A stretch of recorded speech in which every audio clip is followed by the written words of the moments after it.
மின்தடையின் அளவை கலர் கோடு மற்றும் குறியீடு படி தீர்மானித்தல் மற்றும் அதன் வகைகளை கண்டறிதல். அனைவருக்கும் வணக்கம். இன்றைய செயல்விளக்க பாட காணொளியில் ஒரு மின்தடையின் அளவை நிறக்குறியீட்டின்படி தீர்மானித்தல் மற்றும் அதன் வகைகளை கண்டறிதலை காண்போம். நோக்கங்கள். இப்பயிற்சியின் இறுதியில் நீங்கள் திறம்பெற இருப்பவை: ரெசிஸ்டார்களின் படங்கள் வாயிலாகச் சுட்டிக்காட்டும் பல்வேறு வகைகளை கண்டறிதல், ரெசிஸ்டாரின் நிறப்பட்டைகளை கண்டறிந்து அதன் மின்தடையை கண்டறிதல், டாலரன்ஸின் மதிப்பை கலர் கோடு மூலம் கணக்கிடுதல், ஓம் மீட்டரைக் கொண்டு ரெசிஸ்டாரின் உண்மை மதிப்பினை அளத்தல் மற்றும் கணக்கிட மதிப்புடன் ஒப்பிடுதல். கருவிகள் சாதனங்கள்: multimeter, ohm meter. 1. Materials: variable carbon resistor, dual variable wire wound resistor, wire wound resistor, adjustable wire wound resistor, fixed carbon resistor, preset carbon resistor, fusible resistor, ceramic wire wound resistor. செய்ய வேண்டிய வேலை 1. படங்கள் வாயிலாக சுட்டிக்காட்டும் ரெசிஸ்டாரின் வகைகளை கண்டறிதல். படம் ஐ பார்வையிட்டு ரெசிஸ்டாரின் வகைகளை கண்டறிந்து அட்டவணை 1இல் குறிப்பிடவும். அட்டவணை 1இல் குறிக்கப்பட்ட ரெசிஸ்டாரின் IH குறியீட்டின் வரைபடத்தை வரையவும். Wire wound resistors, variable resistor, tapped wire resistor, potentiometer, carbon film resistor,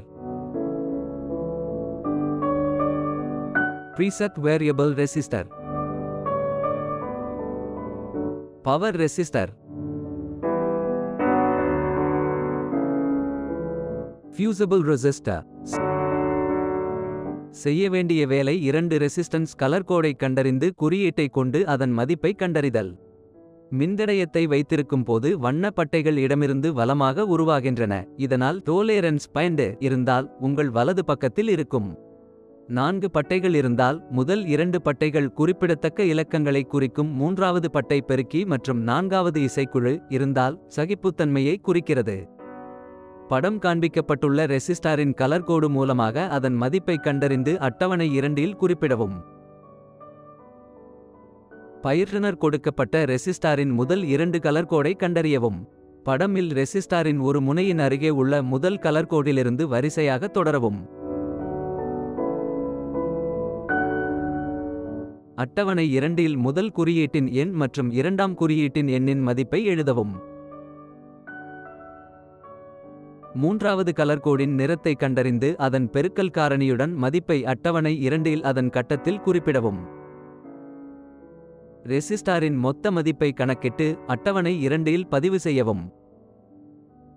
அட்டவணையிலிருந்து அந்தந்த எண்களுக்கான முதல் மற்றும் 2வது பெயிண்ட் வண்ணங்களை எழுதவும். எனவே அது 50 ஆகிறது. பின்னர் 3வது பெயிண்ட் 10 இன் பெருக்கியுடன் எண்ணை பெருக்கவும். எனவே மின்தடையின் மதிப்பு 500 ஓம்ஸ் ஆகும். 4வது பெயிண்ட் நிறத்தை கண்டறிந்து டேபிள் 2இல் சகிப்புத்தன்மையை நிரப்பவும்.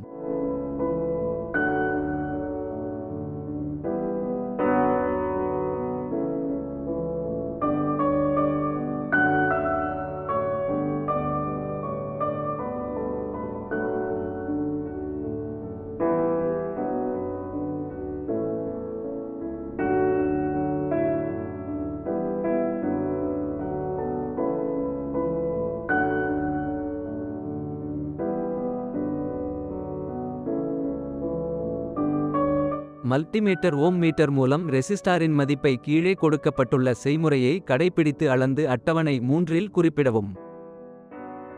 பிராப்களை இணைக்கவும். சிகப்பு நிற பிராப்பை பாசிட்டிவ் டெர்மினல்களில் செருகவும். கருப்பு நிற பிராப்பை காமன் டெர்மினல்களில் செருகவும். படம் 4இல் உள்ளது போல் மல்டிமீட்டர் ஓம் மீட்டருக்கு பொருத்தவும். ரேஞ்ச் செலக்டார் ஸ்விட்சை ஓம் ரேஞ்சின் 1இல் செட் செய்யவும். அனலாக் மல்டிமீட்டரில் 0 திருத்தம் செய்யவும். தேர்ந்தெடுத்த நேரத்தில் ஆய்வு செருகிகளை ஒன்று சேர்த்து ஷார்ட் சர்க்கியூட் ஏற்படுத்தவும்.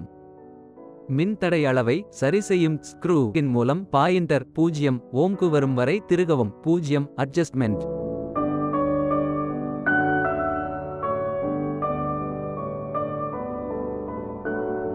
அளக்க வேண்டிய ரெசிஸ்டாரை இணைக்கவும். ஆய்வு செருகியின் முனைகளை தொடாமல் விரல்களை பாதுகாத்துக் கொள்ளவும். மீட்டரின் அளவை பார்த்து அளக்கவும். பாயிண்டரானது முகப்பு அளவீட்டில் நடுவில் நிலைப்படுத்தும் அளவிற்கு செட் செய்யவும். மின்தடையை அளக்கும் சரியான அளவில் பாயிண்டர் சுட்டிக்காட்டும் அளவை பெருக்கவும். மின்தடை இயக்குவால் மின்தடையின் அளவு into தேர்ந்தெடுக்கும் அளவீட்டு எல்லை ஸ்விட்சின் பெருக்கல் காரணி.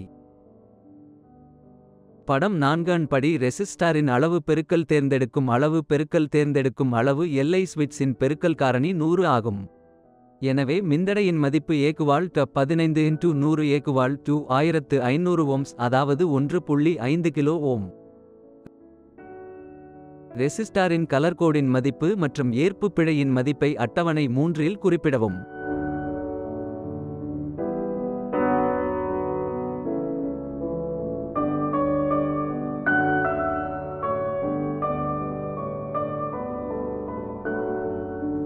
இன்று நீங்கள் பயின்றிருப்பது ரெசிஸ்டார்களின் படங்கள் வாயிலாக அதன் பல்வேறு வகைகளை கண்டறிதல், ரெசிஸ்டார்களின் நிறப்பட்டைகளை கண்டறிந்து அதன் மின்தடையை கண்டறிதல், டாலரன்ஸின் மதிப்பை நிறப்பட்டைகள் மூலம் கணக்கிடுதல், ஓமீட்டரை கொண்டு ரெசிஸ்டாரின் உண்மை மதிப்பினை அளத்தல் மற்றும் கணக்கிட்ட மதிப்புடன் ஒப்பிடுதல்.